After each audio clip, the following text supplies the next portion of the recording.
Hi, it is time for you to learn about the basic components. Well, I've already told you about resistors a while back, so all is left is capacitors and inductors. They're quite simple really, and I won't dive too deep, I promise.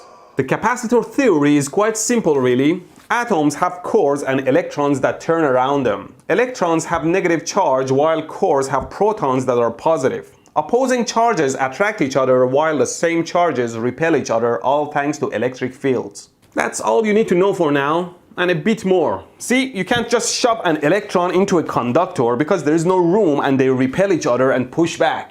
Unless you bribe them with some positive charge, like, get into your cell. Dad, I'm not getting in there. Are you afraid? I'm not afraid. I can't stand this guy. I'll tear him apart. You don't want his blood on my hands. The cell beside you is filled with girls. Hello there. Okay, I go in. Yeah. Or like, imagine hackers work alone, unless you are a great target and they all work together to steal your data. Take it away, James. That's why you should use ExpressVPN, the sponsor of this video, to protect against hackers. Go to expressvpn.com/electroboom and get 3 months of free service and encrypt your data and make it secure. Hide your location and bypass the filters to access the data you need securely. Back to you, matey. I made a plexiglass container with a thin gap between the surfaces and filled it with neodymium magnets with the same direction so they repel each other. I learned it from Cody's lab. Now imagine these are electrons repelling each other. Let's assume this is the neutral state of a conductor and electrons and protons are equal and we can't fit any more electrons in there. Like there is 5 electrons on this side. Now imagine this magnet is a positive atom core stripped of its electrons. If we bring this positive charge to our electrons, it pulls them close to each other, so now there is more room on that surface and more electrons can fit there, like 6 now. And that's how capacitors work. You have 2 conductive surfaces overlapping but not touching, isolated by a non-conductor called a dielectric that can be air or better. And now if you put a power supply across the surfaces like a battery, you can push electrons into one surface and suck them from the other surface. Of course, the electric current is defined as the reverse of the flow of electrons. The electric force between these charges keeps them together. So even when you disconnect the battery, the capacitor keeps its charge. And just like that, you can charge a capacitor. Of course, it only takes a fraction of a second to charge, which depends on the amount. Did I connect it backwards?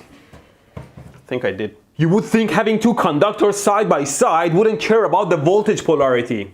Which is true for some capacitor types like ceramic, but apparently in some like electrolytic it matters. See, capacitors are made with different structures like ceramic, electrolytic, tantalum or others, and each one has its own pros and cons. The chemistry and structure of some of them, like electrolytic or tantalum, makes them polarized. It's like having a very diode across your capacitor. As soon as you put reverse voltage or too much positive voltage across your capacitor, it starts conducting extra current and blows up, which makes for great pyrotechnics. Let's look at it again.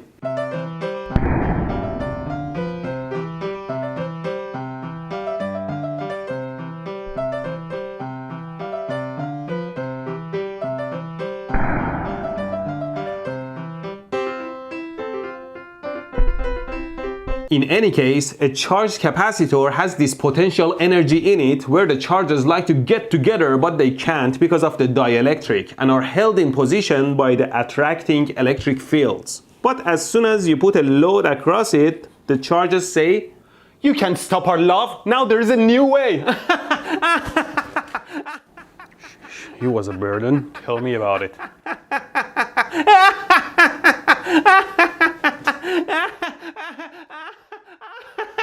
Whoop. Stop. Well, I didn't care, but I can't just let things penetrate me.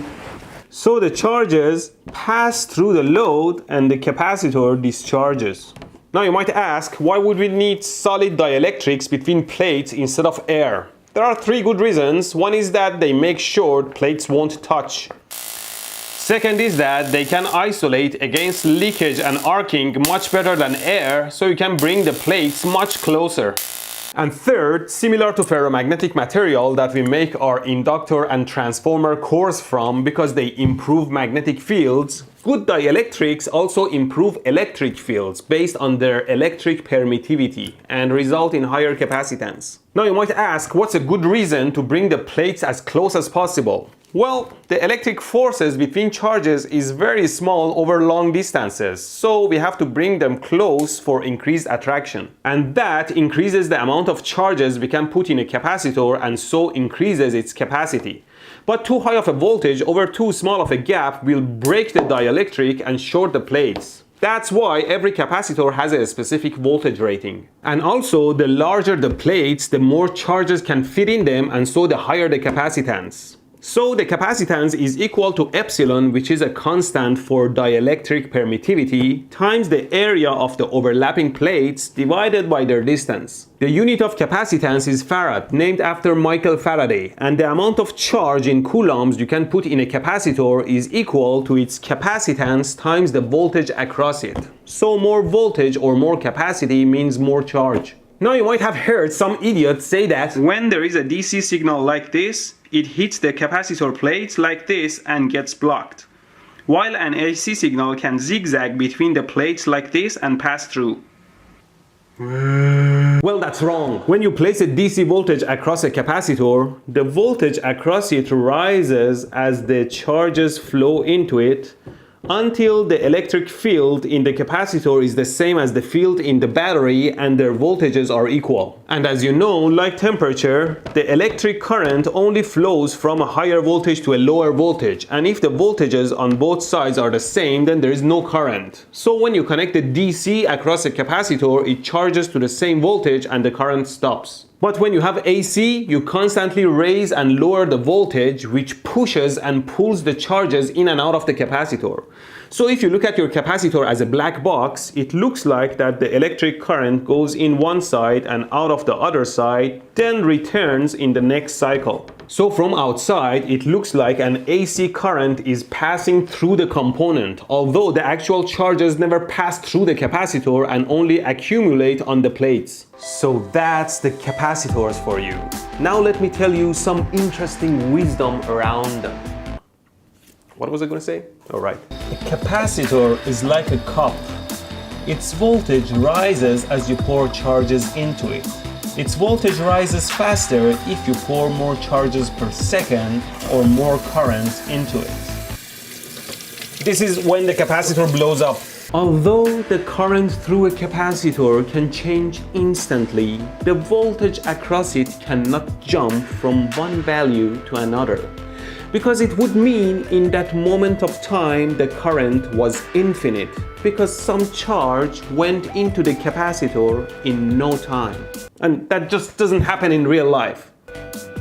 I told you the charge in a capacitor is equal to the voltage across it times its capacitance.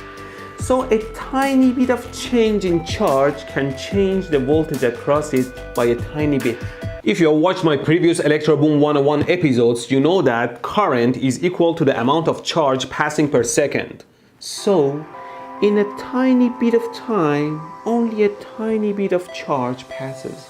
If we rearrange these, we see that the current through a capacitor is equal to its capacitance times the rate at which the voltage changes in time. Voltage and current both being a function of time. Well, this is pretty much all you need to know about capacitors. So for example, if you shove a constant current into the capacitor, then the rate of voltage change is constant, meaning that the voltage changes in a straight line. That's not straight.